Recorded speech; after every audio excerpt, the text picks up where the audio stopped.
Paano makabayad ng utang ng mas mabilis? Baon ka ba sa utang? Alam mo yung sweldo mo na kapapasok pa lang pero ubos na agad dahil sa utang.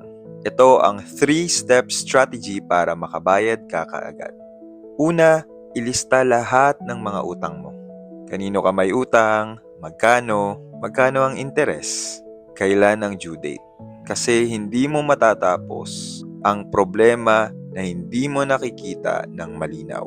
Pangalawa, pumili ng tamang strategy.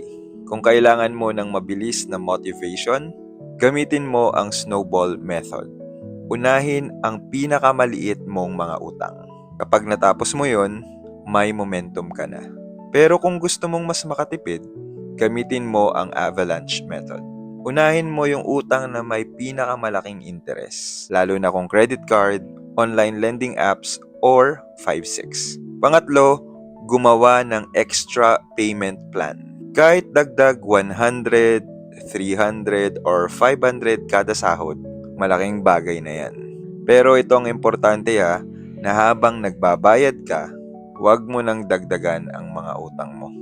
Practical tip, magbenta ka ng mga gamit na hindi mo na kailangan. Bawasan mo na ang luho at kausapin mo ang iyong mga pinagkakautangan para sa mas malinaw na payment terms. Hindi naman talaga nakakahiya ang may utang.